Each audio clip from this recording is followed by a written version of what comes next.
Bonjour à tous, ravi de vous retrouver dans Smart Job, votre rendez-vous emploi RH, c'est tous les jours du lundi au vendredi, débat, analyse, expertise et vos rubriques habituelles au rendez-vous. Aujourd'hui et au programme, dans son job, on parle des bureaux. Bah oui, c'est l'enjeu, on sort du Covid, bureau hors notre bureau, quel avenir pour les bureaux? On en parlera avec Mickaël Locaux, il est DG de Steelcase Europe du Sud. Smart Philo, notre rubrique hebdomadaire Parlez vrai, est-ce que c'est une source d'efficacité? On en parlera avec Thibaut Brière, conseiller en management et expert des nouvelles formes de travail. Et puis dans le cercle RH, c'est un grand entretien avec Philippe Gabillier. Vous avez peut-être entendu sa voix, vous l'avez peut-être vu, c'est un conférencier, c'est un spécialiste du management et de la psychologie. On reviendra sur l'optimisme, la chance et tous ces sujets évidemment qui sont importants. On parlera de l'inattendu aussi, bah oui, les choses qui vous arrivent et que vous devez saisir. Et puis dans Fenêtre sur l'emploi, un nouveau métier, carriérologue. C'est pas facile à dire, c'est le médecin de votre projet professionnel et le carriérologue Jean-Baptiste Morin sera notre invité à la fin de l'émission. Tout de suite, c'est bien dans son job.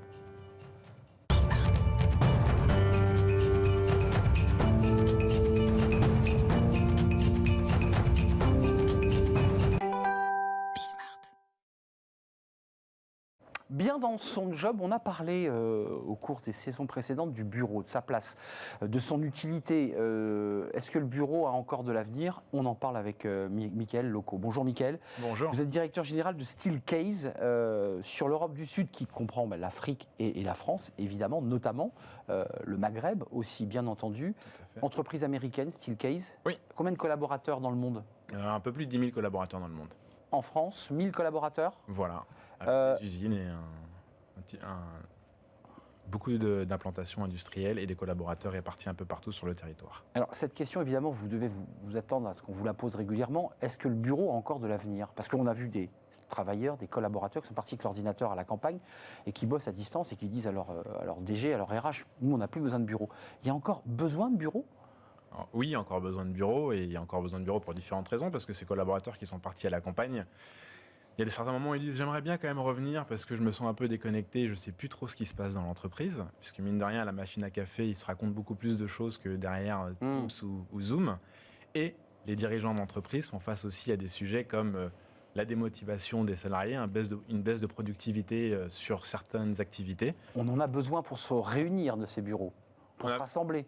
On a besoin pour se réunir et aussi pour se concentrer. Il n'y a jamais eu autant, et je pense que pour beaucoup de collaborateurs, une inégalité, alors si on prend à Paris, mais aussi dans les grandes villes, dans les grandes métropoles, se concentrer pendant le Covid à la maison, ça n'a pas été le cas pour tout le monde. C'est vrai, c'est vrai. Donc le bureau, c'est à la fois pour se concentrer et pour socialiser. Alors Mickaël, Steelcase, ce qui est intéressant dans votre modèle, dans votre business, c'est que ce n'est pas que du service. Vous ne faites pas un modèle 3D sur un ordinateur en disant on va tout refaire, on va tout formater. Non, vous prenez la chaîne de A à Z.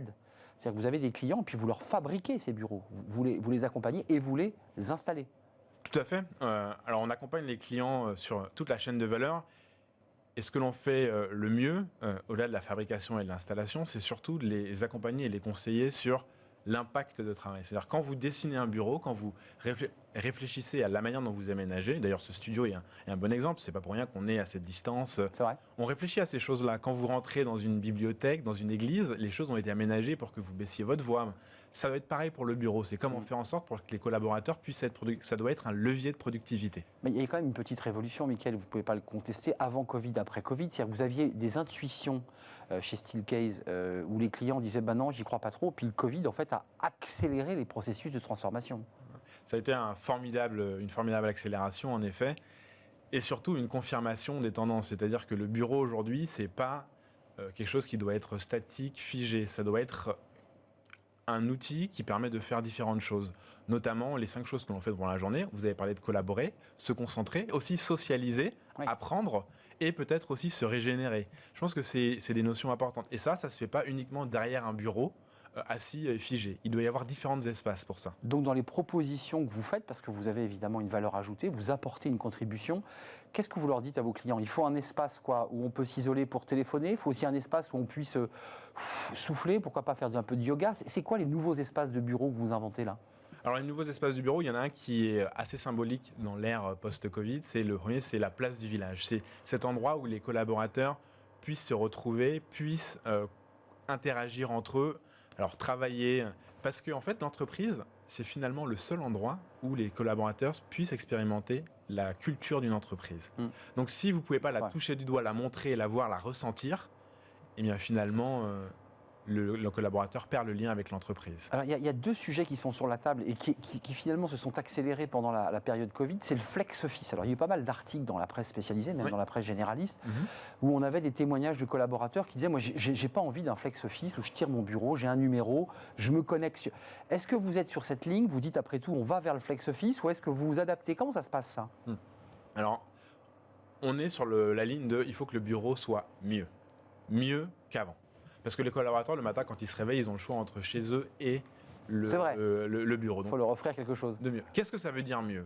Un des premiers changements dans ce mieux, c'est la collaboration hybride. Aujourd'hui, il n'y a plus une seule réunion, ou très peu, où 100% des personnes sont physiquement présentes dans les locaux. Donc, quels sont les outils que l'on doit mettre à disposition pour que les personnes puissent gérer cette nouvelle manière de collaboration? Mais donc, mon flex office, vous dites c'est un dispositif auquel je crois, ou globalement c'est quelque chose qui va s'estomper? Moi, oui, on croit à la diversité dans les espaces. Il faut que les espaces soient divers et puissent permettre aux collaborateurs d'avoir les bons outils et les bons endroits pour faire ce qu'ils ont à faire. Aujourd'hui, pour vous concentrer derrière votre bureau, si vous êtes en open space, vous ne pouvez pas, donc il faut avoir un endroit. J'allais venir. C'est plus compliqué. Si vous voulez collaborer à distance et faire un brainstorming avec 3 personnes qui sont présentes et 4 personnes qui sont à l'extérieur, si vous n'avez pas les bons écrans à la bonne taille, si vous n'avez pas les bons outils, finalement, ça ne marche pas. Et qu'on puisse s'exprimer avec une voix assez forte et donc pas gêner le voisin qui est à 1 mètre. Parce que c'est vrai que quelqu'un qui travaille et qui écoute une visio, c'est injouable, on ne peut pas bosser. Tout à fait. Il y a les espaces aussi de détente, il y a les espaces aussi tournés vers l'écologie. J'ai vu qu'il y avait beaucoup aussi d'installations de casiers vélo. Est-ce que ça, c'était aussi une tendance dans le bureau de demain, pour ne pas dire le bureau d'aujourd'hui? Alors, la vocation du bureau de demain, c'est attirer les talents. Et je pense qu'aujourd'hui, on parle de grandes démissions. Les collaborateurs, les dirigeants d'entreprise et mes pairs, c'est un sujet qui leur tient à cœur. Et justement, la nouvelle génération, et ce n'est pas que la nouvelle génération d'ailleurs, non, c'est vrai, font attention à comment est-ce qu'ils vont au bureau. Est-ce que c'est par des mobilités douces? Est-ce que le bureau dégage moins de CO2? Donc tout ça, c'est des sujets d'importance. Et donc la localisation du bureau, la manière dont il est aménagé, devient de plus en plus important. Et puis un tout dernier mot quand même, parce qu'il faut faire un petit cocorico. Votre industrie n'est pas uniquement basée en France, mais vous avez des sites de production en France. C'est comme un élément important, ça, comme c'est de fabriquer ces produits, d'avoir la main sur sa fabrication. Ouais. On a la main sur notre fabrication, tout à fait. C'est important pour plusieurs raisons. Un, pour l'emploi, mais également pour le contrôle de la chaîne de valeur. D'ailleurs, on ne pense pas juste à produire, on pense aussi à récupérer le mobilier, le reconditionner. Ça aussi, c'est important et ça, c'est un des défis de demain. C'est comment faire en sorte justement de ne pas juste produire, mais faire des choses qui ont du sens, parce qu'on fabrique du mobilier qui dure longtemps, donc autant l'utiliser réellement longtemps. Puis il suffit qu'une entreprise change de lieu et qu'une autre arrive. En général, on retire tout, on met tout à la poubelle, puis on refait. Et vous dites après tout, recyclons et récupérons ces matériaux, parce que c'est quand même des matériaux souvent nobles. Tout à fait, et c'est des choses qui sont faites pour durer. Merci, Michael Locaux. C'est un vrai plaisir de vous accueillir. Directeur général de Steelcase, entreprise américaine, 10 000 collaborateurs dans le monde, 1000 en France, directeur général Europe du Sud, Afrique, dont évidemment la France et l'Europe. Merci de nous avoir rendu visite. Tout de suite, c'est Smart Philo. La philo, c'est important, évidemment. On en parle tout de suite avec notre invité, Thibaut Brière. Smart Philo avec Thibaut Brière. Ravi de vous retrouver, Thibaut, pour cette nouvelle saison. Merci pour votre fidélité. On va parler vrai, parce que vous êtes quand même quelqu'un qui, depuis quelques saisons, parlait vrai sur ce plateau.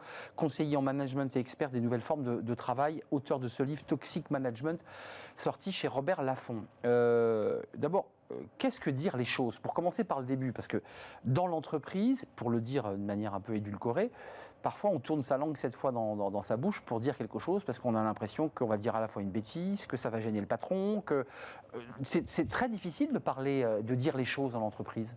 Alors c'est difficile, effectivement, parce qu'il y a notre intérêt qui est en jeu et puis la capacité de réception de notre interlocuteur.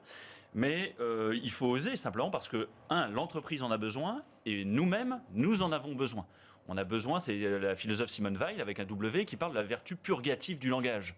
C'est-à-dire qu'on a besoin de s'exprimer, c'est bon aussi pour réduire les risques psychosociaux. Et donc, qu'est-ce que dire les choses? Eh bien, d'abord, c'est oser aborder les sujets sensibles. Les sujets sensibles, ça peut être l'alcool au travail, ça peut être les difficultés relationnelles que l'on a avec les membres de l'équipe, ça peut être le fait de reconnaître des erreurs que l'on a faites, que l'on a observées chez les uns, chez les autres. On valorise de plus en plus en entreprise le fait de donner des feedbacks. Eh bien, c'est vrai. allons-y. Allons-y, libérons la parole. Feedback, ça veut dire remonter de l'information en temps réel, quoi. Oui, remonter l'information, et puis aussi c'est le fait de donner des avis, de se donner des avis mutuellement au même niveau hiérarchique, entre pairs, entre collègues.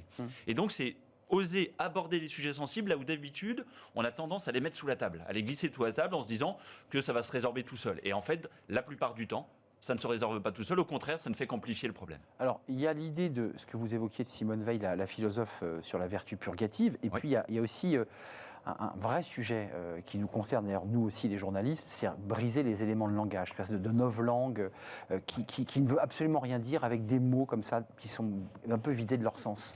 Oui, une langue de bois. Il y a dans chaque métier, il y a une langue de bois. Eh bien, l'entreprise ne fait pas exception. Il y a une langue de bois managériale qui, me semble-t-il, est parfaitement dommageable, parce que lorsque votre manager vous parle, vous ne savez jamais s'il parle de lui-même, en donnant son avis personnel, ou s'il ne se fait que le relais, finalement, d'éléments de langage qui lui ont été soufflés par la hiérarchie, par le service communication, etc., de sorte que, finalement, ce n'est pas lui qui parle, c'est ça parle à travers lui.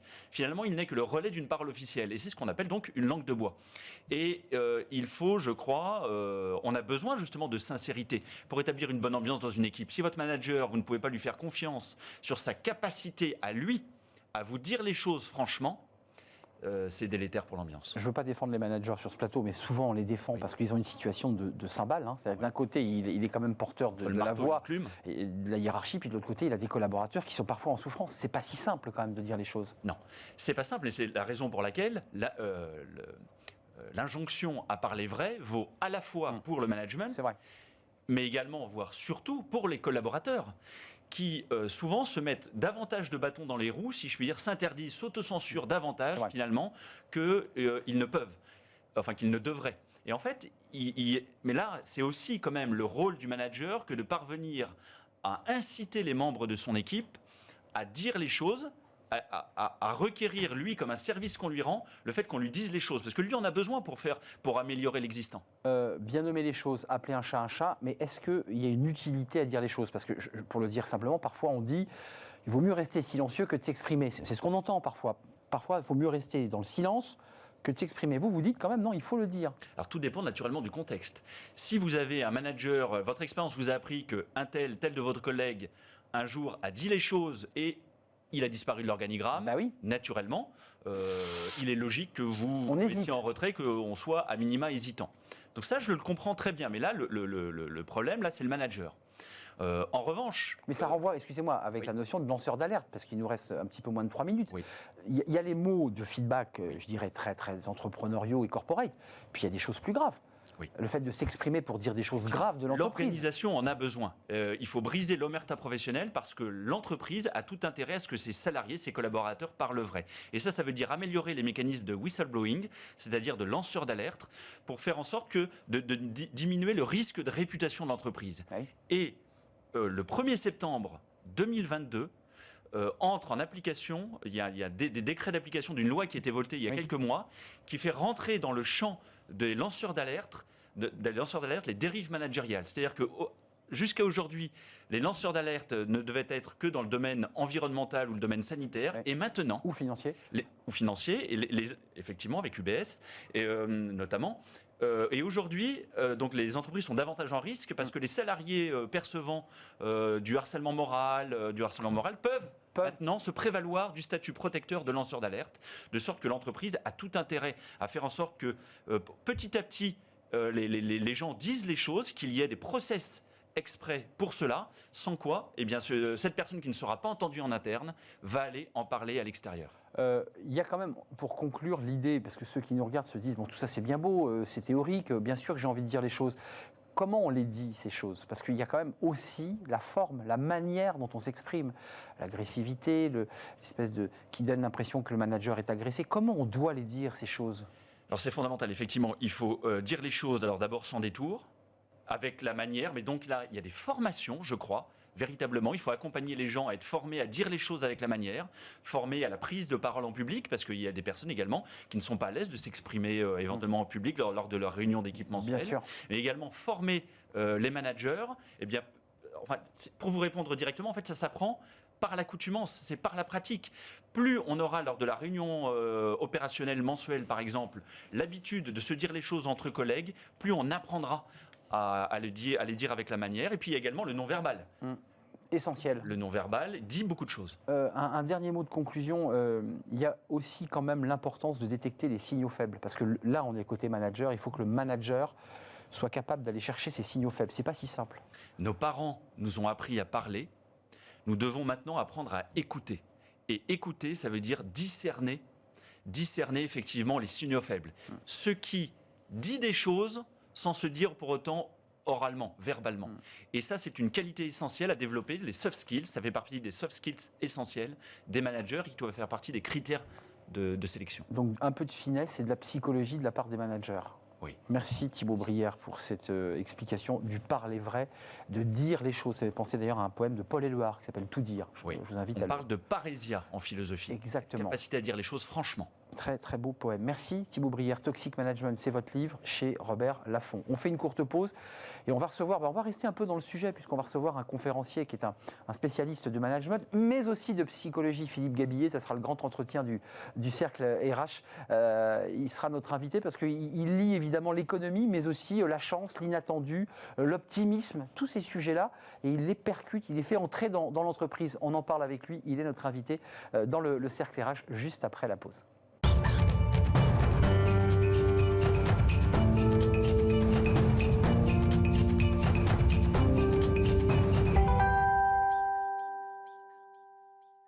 Le cercle RH, aujourd'hui, un grand entretien avec Philippe Gabillet. Vous l'avez peut-être entendu, vous avez peut-être participé à l'une de ses conférences, ou vous l'avez entendu sur Internet.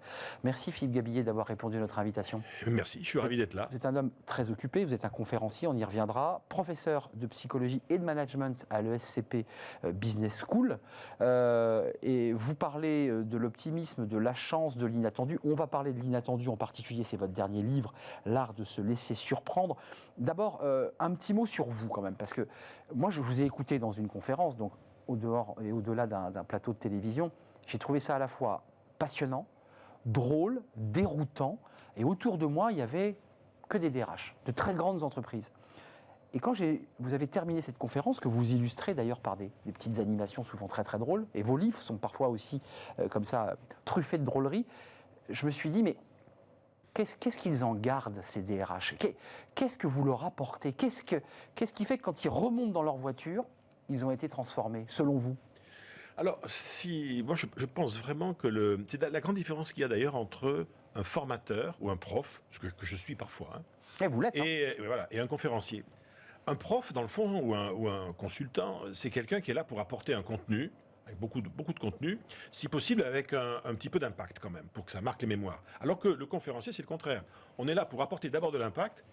Et pour moi, là, j'ai réussi mon coup si, j'allais dire, dans les heures qui suivent, celui ou celle qui a écouté ce que j'ai raconté, il a dit, bah, tiens, j'ai noté un petit truc où je vais enregistrer sur mon téléphone. Il a dit un truc là, on va creuser. Il a parlé de ça, voilà. On prend quelque chose. Une espèce de moment, il y a un momentum, on va dire, une espèce de fenêtre de tir qui se fait dans la tête des gens, et ça passe ou pas. Mais comme je suis assez présent sur les réseaux, tout ça, ça repassera à un autre moment. Je ne me fais pas de soucis. Je précise quand même, c'est intéressant, alors ça paraît anecdotique, mais vous êtes le porte-parole de la Ligue des optimistes de France. Je l'ai longtemps été, je suis le vice-président. Vice-président, vous êtes monté en grade. Voilà, c'est quoi la Ligue des optimistes? C'est une initiative belge qui a il y a maintenant plus de 10 ans. Ça a existé dans l'Europe du Nord et ils ont voulu créer ça en France. Et on a eu la chance d'avoir à l'époque tout un tas d'intellectuels, dont Jean d'Ormesson, Éric Orsena, Éric Emmanuel. Que vous citez dans votre livre. Voilà, qui ont dit pourquoi pas. On a eu une présidente d'ailleurs pendant plusieurs années, France Rock aussi. Aujourd'hui, c'est Thierry Saucet qui est le président de cette ligue. Et on a progressivement développé ça via une newsletter, 46 000 abonnés maintenant. C'est quoi, c'est un état d'esprit? On se dit, on est tous optimistes, on se tient la main. C'est quoi l'optimisme? On est vraiment sur une méthode, c'est presque une méthodologie. Ça n'a rien à voir avec les traits de caractère, parce que traits de caractère, optimisme, il y en a qui le sont, il y en a qui ne le sont pas. Pas d'importance. Non, l'optimisme, c'est vraiment comment apprendre collectivement dans une société qui est dure, qui est compliquée, comment apprendre à optimiser la réalité. Comment mettre la réalité, aussi dure soit-elle, sous tension positive. C'est-à-dire, quand il nous arrive des pépins, ça ne sert à rien de dire « Oh mon Dieu, pourquoi moi encore, c'est affreux ». La seule façon de s'en sortir, c'est de dire « J'aurais préféré que ça ne se passe pas comme ça ».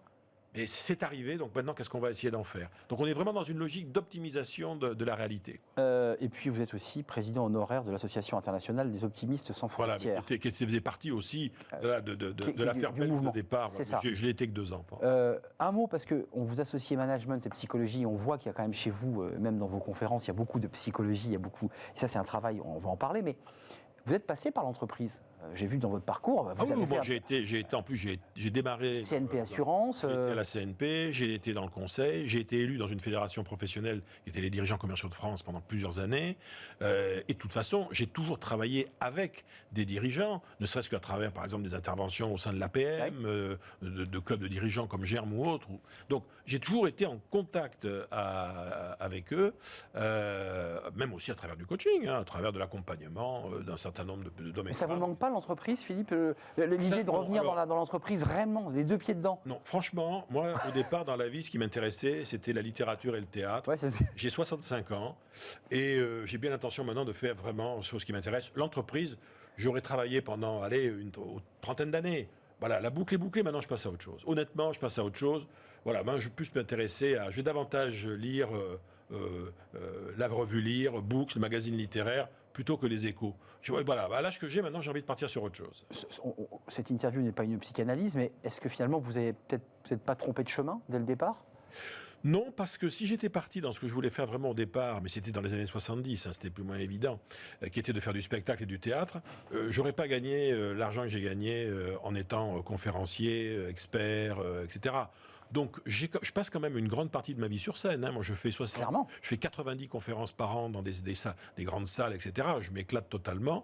Vous retrouvez finalement votre... Et j'ai bien l'intention maintenant, une fois que je serai retraité, je vais me remettre, j'ai plusieurs projets d'ailleurs, au théâtre, parce que j'ai envie de tenter ça, tant que je suis encore en pleine forme. Oui, on sent que vous aimez la scène. Je vais me lancer là-dedans, parce que ça m'intéresse. En relation avec les thématiques, l'optimisme, la chance, le changement de vie, je pense que j'aimerais bien créer quelque chose autour de l'optimisme, peut-être aussi sur le changement de vie. J'ai 2 projets là, dont je ne peux pas dire grand-chose pour l'instant parce que c'est pas assez avancé. Mais sur 2023, en écriture, sur 2023, qui me motive énormément. Voilà. Donc, vous nous dites sur ce plateau que passage de l'entreprise, conférence, passion de communiquer, de transmettre, puis là, vous êtes en train de basculer, de changer de vie, en fait, là. Oui. C'est ce que vous nous dites. Oui, parce que à partir du moment où je fais plus trop de cours, parce que, faut savoir passer à autre chose, moi, d'une façon générale, je sais faire que 2 choses dans la vie, je sais écrire et parler. Donc, il faut bien que je gagne ma vie et que je continue avec ça. Donc, je vais continuer à écrire, peut-être d'autres choses, je ferai encore quelques essais. J'ai un projet, par exemple, qui pour moi va être tout à fait nouveau, qui me fait sortir de ma zone de confort, c'est que je vais écrire en fait un livre. Mon prochain livre, ça sera avec une de mes enfants. C'est ça. Avec votre fille. Avec ma fille aînée, absolument.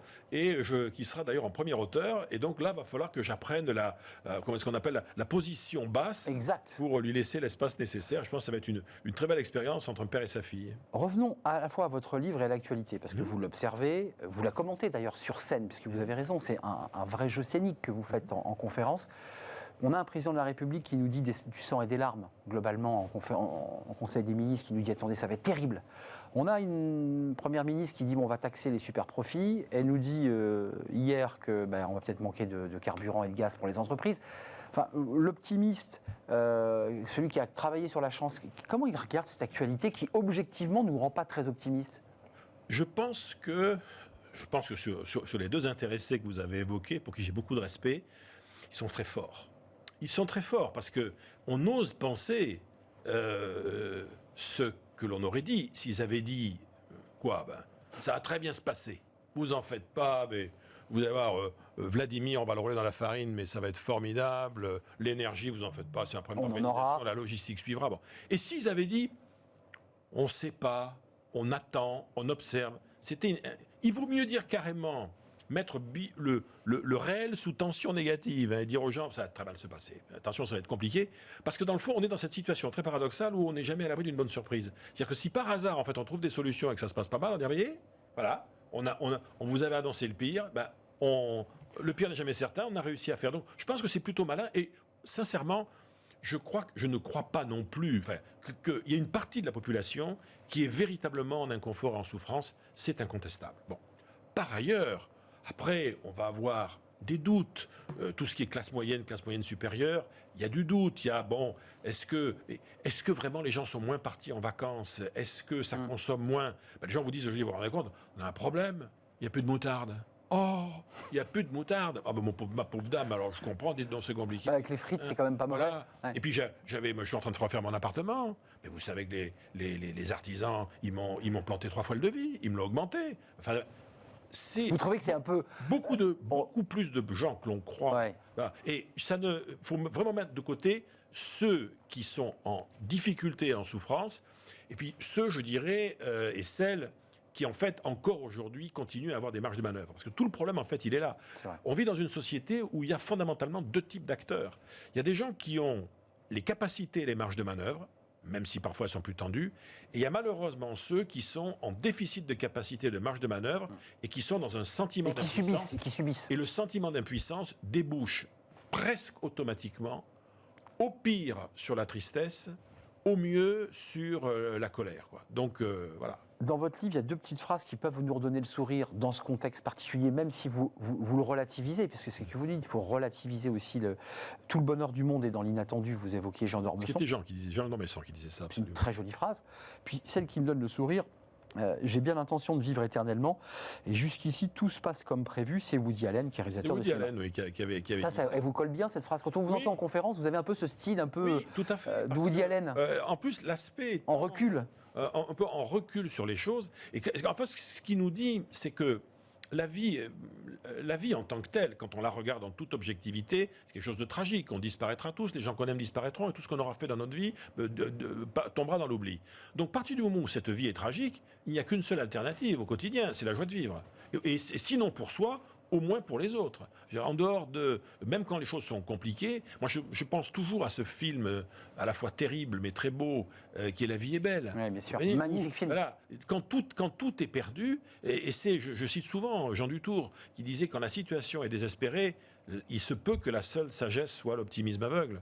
Parce que, dans le fond, qu'est-ce que ça avance? La prise de conscience du tragique et se rendre compte que tout est fichu, à quoi ça avance? Non, ça tue le peu d'énergie vitale qui reste et le peu d'espoir qui reste. Oui, je suis assez d'accord avec vous. Vous évoquez dans les livres précédents, mais c'est repris aussi dans La pensée de l'inattendu, vous dites, d'une manière un peu caricaturale, simple, enfin je simplifie, il faut savoir saisir l'opportunité qui passe devant vous. Vous dites, il y a 3 étapes. Oui. Il faut d'abord attraper l'opportunité, puis ensuite, il faut y aller. C'est essentiel dans le monde qui bouge tout le temps. C'est assez essentiel. En plus, pour toute la thématique de l'opportunité, dans le monde de l'entrepreneuriat, dans le monde des carrières, le monde du travail, on en parle beaucoup. En revanche, il y a une partie qu'on a un peu tendance à oublier, c'est qu'il y a repérer l'opportunité pour la saisir, mais il y a une espèce de phase zéro à laquelle on ne pense pas assez. C'est déjà soi-même de se poser comme opportunité. Et moi, je suis totalement convaincu que la meilleure façon de rencontrer des opportunités dans la vie de toute nature, c'est déjà d'en être une soi-même. C'est-à-dire que se poser la question, pourquoi est-ce que celui ou celle qui me rencontre aujourd'hui, par hasard, pour la première fois, dans ma vie privée ou dans ma vie professionnelle, pourquoi est-ce que c'est son jour de chance et il ne le sait pas encore? Donc, dans quelle mesure est-ce que je suis, moi, un homme ou une femme qui va, à travers ce qu'il sait ou elle sait faire, je vais représenter moi-même une opportunité pour autrui. Et moi, donc, il faut être ouvert quand même. Oui, mais moi, j'avais un de mes vieux maîtres qui s'appelait Pierre Doré, qui a été le refondateur de l'ICG dans les années 70, qui disait cette phrase merveilleuse, il disait la meilleure façon pour atteindre ses objectifs dans la vie, c'est toujours d'aider ceux dont on a besoin à atteindre les leurs. C'est-à-dire que dès l'instant où je me positionne, moi, en tant que apporteur de valeur pour autrui, sans d'ailleurs chercher quoi que ce soit en retour au départ, simplement je sème des graines de réciprocité et mécaniquement, ça, c'est important. Mécaniquement, il y en a tôt ou tard qui germeront. Après, à côté de ça, on sera déçu, on sera trahi, on pourra échouer. Ça s'appelle la vraie vie. Mais à force d'être celui ou celle qui aide les autres à réussir, qui est une opportunité pour autrui, les mécaniques de réciprocité se mettent en marche. J'ai vu que vous étiez, alors au-delà des révélations que vous nous faites, des pièces de théâtre, de votre envie aussi de remonter sur scène d'une autre manière, vous avez fait beaucoup de recherches sur le leadership positif et sur la stratégie mentale de la réussite. J'ai le sentiment chez vous, en tout cas dans votre façon de penser, que la psychologie, que le cerveau est le moteur de notre réussite. Oui, en tout cas, oui. Moi, de mon côté, on dit toujours que dans les écoles de management... Que vous cassez un peu dans vos conférences, pour le prof de management, enfin ceux qui savent un peu tout, qui prophétisent. Parce que, dans le fond, moi, je me méfie beaucoup des injonctions comme ça, sans preuve. Moi, je peux parler du positif et du bonheur parce que j'ai toujours essayé de donner l'exemple, comme disait Voltaire. Hein. Voilà, donc ça, je peux en parler. Après, comment réussir une entreprise ?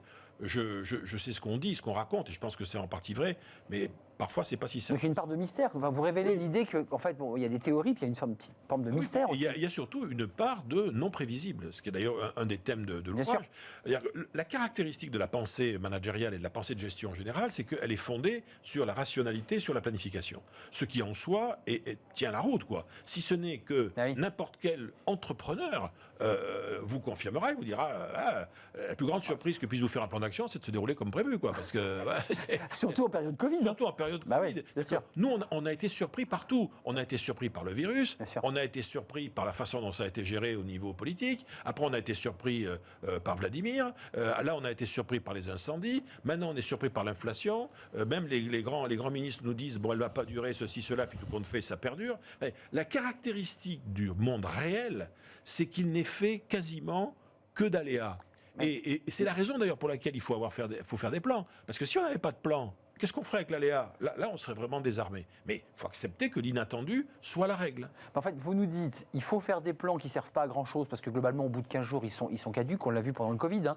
Les plans financiers, ils étaient revus tous les jours. Et en même temps, ils nous sont utiles quand même. C'est donc pour ça que je dis que, pour moi, la planification, aujourd'hui, à notre époque, c'est le contraire de la religion. C'est-à-dire qu'il vaut mieux être pratiquant, mais pas croyant. Voilà. Je fais un plan parce que c'est nécessaire, ça va me permettre de... Mais il ne faut pas que je commence à me raconter que ça va se passer comme prévu, parce que, seul l'inconfort rend vigilant quand même. Hein. Juste un mot, parce que, encore une fois, peut-être que c'est loin de vos sujets actuels, mais éloge de l'inattendu, l'art de se laisser surprendre. On est quand même un peu surpris, là, depuis presque 6 mois en sortie de Covid, de voir la situation pénurique de l'emploi. Et là, je me tourne vers celui qui fait de la psychologie. Qu'est-ce qui se passe dans le cerveau des collaborateurs ? On entend des collaborateurs qui disent « je veux plus y aller, je veux plus vivre ici, je veux pas reprendre le boulot, j'aime plus mon travail ». Qu'est-ce qui se passe ? Il y a eu une... Bon, d'abord, je pense il y a une raison aussi un peu peut-être démographique, c'est qu'arrive véritablement maintenant dans le cœur du monde du travail, je pense à des gens qui ont entre 25 et 35 ans, des gens qui sont les gens d'une génération qui ont vu littéralement leurs parents non pas se tuer, parce qu'on ne se tuait pas, mais souffrir au travail, s'ennuyer. Et l'ennui, c'est un truc terrible. Beaucoup de DRH, par exemple, me disent, mais c'est la première fois qu'on voit sous une si grande échelle des gens de qualité, ils décident de s'en aller, ça peut arriver, mais d'habitude ils disaient, je ne suis pas assez payé, le poste ne me convient plus. Là, c'est pas ça. Là, c'est je m'ennuie, j'apprends plus rien. Donc navré, désolé, au revoir, merci pour tout. Et alors, là, c'est tout à fait étonnant, mais il est clair que les périodes qu'on a vécues, qui ont été des périodes un peu de remise en question, de certitude d'ailleurs de toute nature, font qu'est monté, et d'ailleurs pas chez ceux qui sont en grande difficulté. Ceux qui sont en grande difficulté, il faut qu'ils trouvent un job, quoi, point final.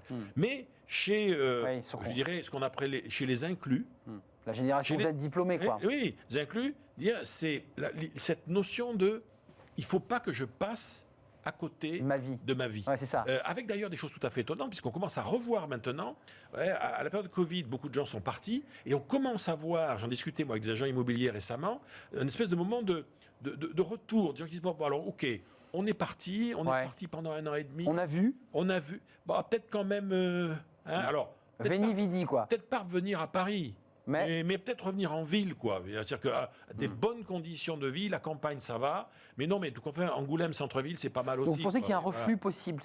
Oui, il y a un reflux possible parce que, d'abord, aujourd'hui, les nouveaux modes de travail permettent ça. C'est-à-dire que honnêtement, le passage véritablement au télétravail, ça restera l'une des grandes révolutions, pour laquelle d'ailleurs au départ les DRH n'étaient pas obligatoirement partants. Quoi. Non. Et maintenant c'est véritablement passé dans les mœurs. Moi je suis étonné, j'ai passé mes vacances dans le sud, dans l'Hérault, à Palavas, je rencontrais des gars, ils sont banquiers d'affaires à Paris, ils travaillent depuis Palavas, et je dis mais ça vous fait une contrainte quand même. Je dis oui, il me dit il faut effectivement que j'aille passer quand même un jour et demi à Paris. Il me dit mais vous savez, il me dit Montpellier-Paris en TGV, c'est 3 heures. C'est 3 heures. Ouais, c'est ça. Voilà, donc bon. La nouvelle vie. Et la nouvelle vie de Philippe Gabillet, puisque vous avez évoqué l'idée que vous étiez en train de préparer des choses. Oui, mais ça, c'est tous les pré-retraités. Oui, c'est ça. Mais, voilà. Vous avez l'esprit jeune. Plein de projets. Philippe Gabillet, Éloge de l'inattendu, l'art de se laisser surprendre, édition Saint-Simon, puis il y a tous les autres livres autour de l'éloge, l'optimisme, Éloge de la chance, l'audace et l'art de changer de vie. C'est un vrai plaisir de vous accueillir et merci, vous avez transmis votre optimisme. Merci beaucoup. Merci à vous. On termine notre émission. Alors avec un nouveau métier, tiens, ça va peut-être vous intéresser, un nouveau métier à découvrir, carriérologue. Qu'est-ce que c'est ? On en parle dans Fenêtre sur l'emploi.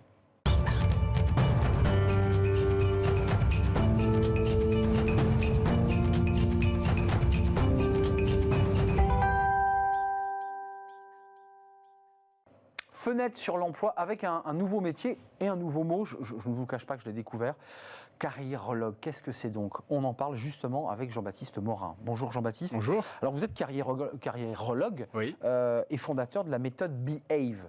D'abord, juste avant que vous nous expliquiez ce mot qui existe depuis les années 70. Oui, c'est ce que j'ai identifié. Et donc vous êtes carriérologue en titre. Vous êtes ingénieur à l'origine. Qu'est-ce qui fait qu'ingénieur chargé d'un cabinet international sur le financement de l'innovation, vous vous retrouvez aujourd'hui à diriger Behave? Racontez-moi, qu'est-ce qui s'est passé dans votre vie? Le storytelling. Bah oui, qu'est-ce qui s'est passé? Ce qui s'est passé, alors le vrai fondement, c'est presque, ça a été mon mariage. À l'issue duquel on a décidé avec ma femme de partir via une ONG en tant que professeur d'université en Indonésie. C'est ça. Et c'est là où j'ai eu un déclic sur la pédagogie. Qui ensuite, ça a germé, ça a mûri, et j'ai découvert une appétence très prononcée pour l'orientation professionnelle et l'employabilité d'individus. Carriérologue, vous me l'avez dit, c'est vous qui portez. Je ne voulais pas avoir créé une entreprise de bilan de compétences, il y en a plein. Je voulais proposer autre chose. C'est quoi carriérologue exactement? Quand vous avez mal aux dents, vous allez voir un dentiste. Quand vous avez mal au dos, vous allez voir un ostéopathe. Quand vous avez un problème aux yeux, vous allez voir un ophtalmologue. Quand vous avez un problème dans votre vie professionnelle, un manque de sens, un épuisement, un ennui, un essoufflement, que sais-je, vous allez voir un carriérologue. La carriérologie, qu'est-ce que c'est ? C'est une discipline qui vise à faire émerger de tout parcours de vie l'identité professionnelle d'une personne. Alors qu'est-ce que c'est que l'identité professionnelle ? C'est l'ensemble des contextes professionnels dans lesquels il est bon qu'une personne soit, bon pour elle-même et bon pour les bénéficiaires directs et indirects. Ce qui n'est donc pas toujours le cas, c'est l'idée d'être centré entre ce qu'on est et c'est ça. Hein. Exactement. Et donc on pousse la porte de Behave, visio évidemment, à distance, vous travaillez dans toute la France, ou en présentiel, et là on dépose sur la table au carriérologue ces mots. C'est quoi les MAUX oui. Et ces mots à travers des mots aussi, tout à fait. C'est quoi les mots MAUX des collaborateurs que vous accompagnez ? Eh bien, cette sensation d'être à côté de la plaque, on en parle beaucoup en ce moment, le Covid a probablement catalysé ces sujets-là, j'ai plus de sens, à quoi bon tout ça, je comprends pas ce qui se passe, ou cette sensation, c'est assez facile de se rendre compte, en général, le corps nous dit des choses quand ça va pas. Bien sûr. Mal de dos, mal de tête, oui, par exemple, mal de ventre. Ces mots, c'est cette sensation de ne pas être au bon endroit, au bon moment, et de passer à côté, d'être transparent, ce genre de sujet. Mais on évoquait tout à l'heure avec Philippe Gabillet la notion de psychologie au sein de l'entreprise, mais là, quand même, il y a une grande part de psychologie, d'écoute, d'attention, pour essayer ensuite de les accompagner vers le bon chemin, c'est bien ça? Exactement. En fait, l'idée, c'est de comprendre quand il y a un mal ou des maux, de comprendre quels aspects de la personnalité de la personne sont insuffisamment nourris, au point que sur plusieurs mois, années, décennies, ça dépend des gens, il y a quelque chose qui s'exprime. C'est pour moi tout simplement l'indicateur que des aspects de la personne sont insuffisamment sollicités dans la vie professionnelle. Donc il faut juste trouver les métiers qui sollicitent ces aspects de personnalité qui sont prégnants chez la personne. D'un point de vue technique, Behave, votre méthodologie de carriérologue, c'est quoi? Ça prend combien de temps? Je pousse la porte, je ne me sens pas bien. Pour les particuliers, c'est le bilan de compétences. Donc ça rentre dans le cadre posé par l'État français sur le bilan de compétences. C'est globalement 7 séances, en moyenne 2 heures chacune. Donc en moyenne, c'est entre 2 mois et demi et 4 mois, le temps de faire ce processus d'introspection sur eux. Et vous, qu'est-ce que vous avez le sentiment, à travers votre parcours professionnel, à travers votre histoire d'ingénieur, qu'est-ce que vous avez le sentiment d'apporter en plus ? Je dirais que c'est le modèle en fait, que j'ai créé il y a 5 ans, ce modèle d'orientation et de gestion de carrière qui s'appelle Behave. C'est de là que tout est parti. Je ne sais pas si vous souhaitez que je rentre dans le... Mais fondamental, vous avez créé une méthodologie Oui. en fait. Comment ça fonctionne ? En fait, le point de départ, donc déjà étymologiquement, behave, c'est le mot anglais, l'infinitif, qui veut dire se comporter. Donc en fait, mon attention s'est portée il y a 5 ans sur ce mot se comporter, en identifiant que dans un recrutement, en fin de compte, c'est l'aboutissement d'un processus de confiance. Et la confiance, qu'on le veuille ou non, ça passe par le comportement. À tout instant, vous vous comportez, que vous le vouliez ou non, vous vous comportez. L'enjeu, c'est de créer un climat dans un contexte large de recrutement qui va créer de la confiance, et non pas de la méfiance ou pire de la défiance. Et donc ce mot comportement, je m'arrête net dessus, j'étais en Asie à ce moment-là, donc je réfléchissais beaucoup en anglais. Behave, je m'arrête net sur ce mot-là, je fais quelques recherches étymologiques pour essayer de comprendre l'histoire de ce mot-là. Est-ce que par exemple, behave sur plusieurs siècles, c'est la rencontre du verbe être et du verbe avoir, to be et to have? Oui. Et bien aussi surprenant que ça puisse paraître, il semblerait que ce ne soit pas le cas. Je me suis dit, mais c'est pas possible, c'est une autre étymologie. Et ça a été la force de l'évidence. Vous avez creusé ce mot en fait pour... J'ai observé ce mot en me disant, mais c'est marrant parce que si on sépare les 2 premières lettres et les 4 dernières, on a quand même être et avoir. Bah oui.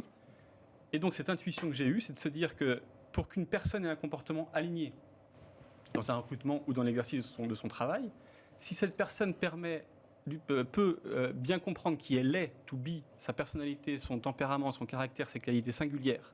Donc ça, c'est un premier cercle, le cercle B. Et identifier et cartographier les compétences qu'elle a, une expertise technique qu'elle a acquise, donc qu'elle a avec elle, qu'elle peut mobiliser. Les deux ne formant plus qu'un. La rencontre des deux, cette zone d'intersection entre le be et le have, je l'appelle la zone de responsabilité. Et mon intuition, c'est que cette zone, elle n'est vide pour personne. Donc il suffit, entre guillemets, de bien comprendre qui je suis. C'est souvent le ouais. be qui... C'est le diagnostic qu'il faut bien faire à l'origine. C'est bien ça votre travail. Hein.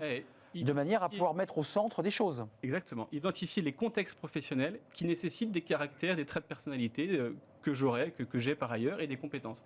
Et l'intuition que j'ai, c'est qu'une personne qui identifie les métiers qui sont dans cette zone d'intersection entre le be et le have, non seulement elle peut s'attendre à ce que ça lui plaise, parce que c'est aligné sur ce qu'elle est et les compétences qu'elle a, mais comme l'orthographe de behave nous dit que be plus have égale behave, elle peut s'attendre à ce que, parlant de son activité ou exerçant son métier, ça rejaillisse positivement sur son environnement, par son comportement aligné et créateur de confiance et d'harmonie. J'ai tout compris. Carriérologue, c'est votre métier. Behave, c'est votre méthodologie, celle que vous avez inventée, en tout cas fait naître en Indonésie, puisque c'était... Alors c'était à Singapour. À Singapour, pour être précis. Merci Jean-Baptiste Morin d'être venu nous rendre visite. Vous êtes à Rennes, mais évidemment partout en France, à travers la technologie et dans le monde, mais bien sûr, ouais, je la tête, dans le monde entier. Fondateur de la méthode Behave. Merci de nous avoir rendu visite. C'est la fin de notre émission. Merci à toute l'équipe. Merci à Xavier à la réalisation. Merci à Héloïse pour le son. Merci à Nicolas Juchat qui me parlait dans l'oreille. Merci à vous pour votre fidélité et les réactions sur les réseaux sociaux. Je serai là demain. Bye bye.